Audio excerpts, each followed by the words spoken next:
right, live from Studio 6B on a Friday night. So, after the CPI came out today, the president was in California, and he took to the mic to talk about inflation, as he's probably going to for a long time, because it's the number one thing on voters' minds. It's the number one thing on your mind. It's the number one thing on most Americans' minds, because we're living in the inflationary time that we know is worse than even 8.6, as bad as that number was this morning. And as I've said all show, their messaging is not working, not landing with anyone. And Biden's speech today was literally delusional and pathological and a lot of other things. So a little bit of this, cut 17, G, start from the beginning, roll that. As we used to say in the United States Senate, I hope you excuse a point of personal privilege. But I think that Sal must be related closely to my good friend from Holy Rosary High School in Claremont, Mike DeCostanza. You think I'm kidding? I'm not. I tell you what. Anyway, thank you, Sal. Look, everybody, before I begin, I want to say a few words very briefly about the January 6th hearings that were highlighted last night. Okay, so stop it. The insurrection. So I was listening to this in the car, and this is nothing more than a take your eyes away from what is going on. Most people in this country, even I would go out on a limb and say people who voted for him, people who could not stand President Trump, are not thinking about something that happened 16 months ago. They're just not. They're not thinking about it. It doesn't move the needle with them anymore. And I got to thinking about why they did it last night. If you remember last month, before the CPI, the day before the CPI data came out, Jen Psaki was in the press briefing room talking about it. And at the time we said, why is she doing this today? Tomorrow must be a number that's going to be really bad. And the more I got to thinking about it today, and it could be way off, I think there was a reason they picked last night. Because they could have picked any time. And I think they picked last night to even more so try to make people's eyes and ears and attention away from what is going on in their life today. Not what happened 16 months ago. And that's exactly what he's doing here again. Trying to lay the groundwork for what what's the last thing in your mind. There's no reason to talk about it. Listen to what he says. He says nothing here. He says you didn't even watch it. Go ahead. On January 6th, one of the darkest chapters in our nation's history. A brutal assault on our democracy. Nonsense. Brutal attack on law enforcement. Nonsense. Some losing their lives. And we heard about it last night again. Okay, stop it.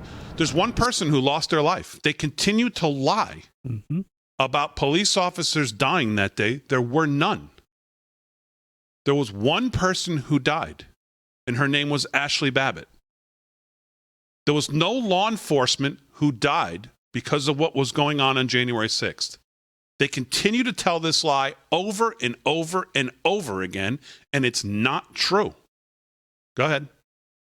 It's important to the American people to understand what truly happened and to understand that the same forces that led January 6th remain at work today. It's about our democracy itself. We have to protect our democracy. I know it sounds corny to say it. We're all raised in school. Democracy, every generation has to protect it. I have to admit to you, I never thought that it was going to be this straightforward a challenge before. What? The rule of law matters in democracies. And we're seeing how the battle for the soul of America has been far from won. But I know together, and I mean this, we can unite. Think about how delusional this whole statement is. The forces at work are still. All they did last night, and I'm guessing because I didn't watch it, but all they did was focus on one person. That's all this whole thing is focused on one person. Mm-hmm. But he has been out of office now for a year and a half. But he gets up here today and says the forces at work are still at work. They can't let it go. No. They need a boogeyman because he's turning out to be a disaster. And they've got to divert your attention from the ongoing disaster that is the Joe Biden administration. Go ahead. And this nation, Democrat and Republican, allow no one to place a dagger at the throat of our democracy. That's what those hearings are all about. You're going to hear a lot more. I didn't get to watch them last night because I was doing other business. But I tell you what, there's a lot. So how do you know anything then, on. Joe? Now look, so the reason I'm here, thank you, Sal, and thanks to Gene in the Port of Los Angeles as well. Mario, thank you for Port of Long Beach. And thank Mayor Garcetti of Los Angeles and the mayor of Long Beach, who I expect is soon going to be the congressman from Long Beach, the way it looks like. What? Can't remember the name. You guys did a heck of a job when I came out here a couple of years ago to try to get things moving. And nothing's better. Everybody did, management, labor, elected leaders. As well as, at the time, we also had Governor Newsom pushing hard as well. Look, we have two excellent senators, Dianne Feinstein and Alex Padilla. I tell you what, Alex, you don't look any worse for the wear, man. You're looking awful good. You're looking awful good. And listen to this. I think you always look good, particularly compared to these guys, you know what I mean? And me, but seriously, thank you. He's talking to the female senator there. Fire you bring. You always some look fire good. to this. I really mean it. It's in your heart. And Alan Lowenthal has been working on this for a long time. Alan and I just had a little meeting together. We got to change it, Alan. We can't give up. We got to turn this corner. What corner? And John, I can't thank you. You're the real deal. Anybody, I won't get into getting you in trouble, but thanks for sticking up for me. Like literally clueless. And like look, literally we have a labor clueless. secretary that I'm his translator. He's Marty Walsh from Boston. And but if you understand, only thing you got to know, he always has your back. He always has your back. I had an uncle who used to say, Joey, you're labor from belt buckle to shoe sole. Well, he's labor from forehead to the tip of his toes. He used to run the laborers out union. Look, folks, today I'd like to speak about my top economic priority, fighting inflation. Okay. I understand Americans are anxious, and they're anxious for good reason. They're not anxious. I was they're raised mad. in a household when the price of gasoline rose precipitously. It was the discussion at the table. It made a difference when food prices went up. But we've never seen anything like Putin's tax on both food and gas. America should also understand our economy has unique strengths that we can build on. The job market is the strongest it's been since World War II, notwithstanding the inflation. We added another 390,000 jobs last month. Which was down. 8,700,000 new jobs since I took office. An all-time record. Never that many jobs in that period of time. Well, you've never paid people to stay home. Unemployment rate is near historic lows. Millions of Americans are moving up to better jobs and better pay. And since I took office, families are carrying less debt on average in America. They have more savings than they've had. Okay, and stop. we're doing Again, it all. just, folks, he airdropped money to people for 2 years, year and a half, since he came into office. That is representative of everything he's talking about. When you take it away, people have to go back to work. That's why the job numbers have been getting better. Anybody would have gotten the same response. Anyone. Trump, Obama, Biden, Clinton, Carter. Doesn't matter. If you pay people to stay home at $2,800 and $4,400 for families, $2,800 for whatever it was, and you do that 4 times, spread out over 2 years, people don't want to go to work. Why would they go to work? It de-incentivizes them to returning to work. You find every way to give them airdrops of money. That's why savings are up. That's why now jobs are up, because you stopped it. This idea of cutting the deficit that he continues to run up the flagpole is total nonsense. He's letting money that was already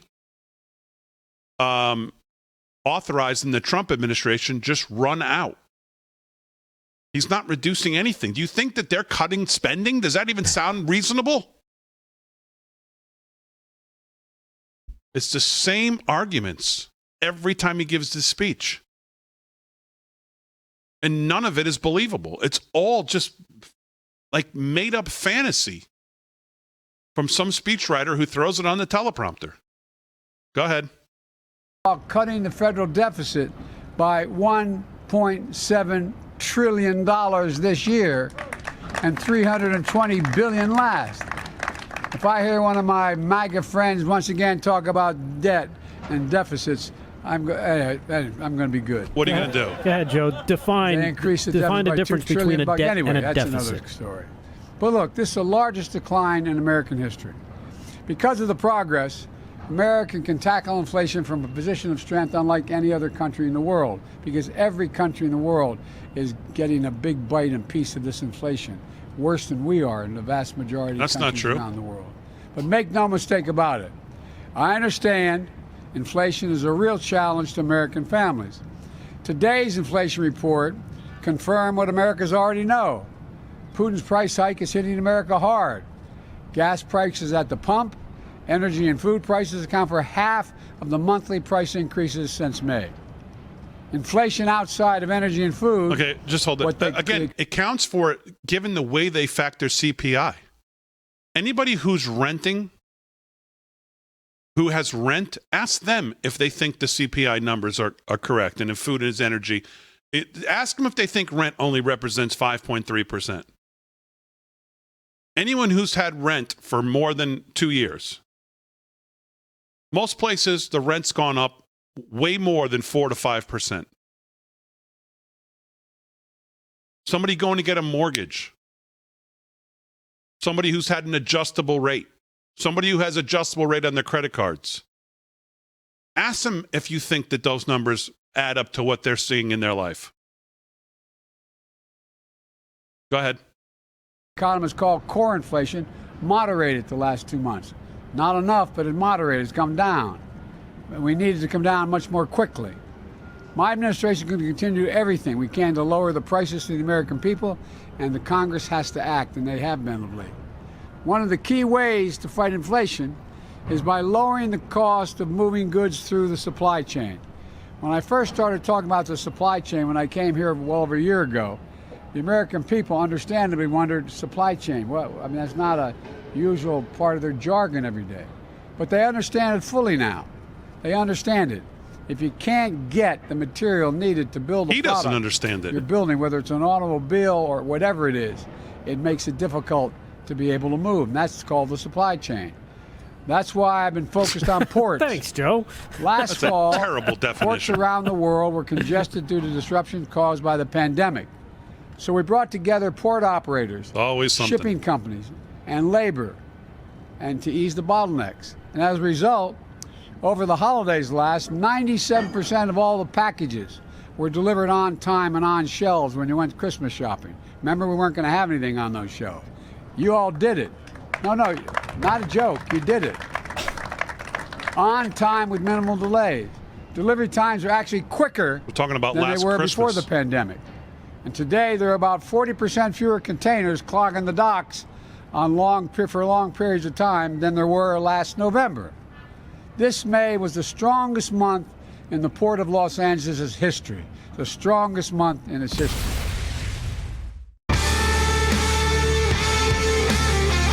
Do you think they're going to get their hands around this? You can watch the rest of that video on our social media. All right, we'll do sports and news, wrap it up when we get back.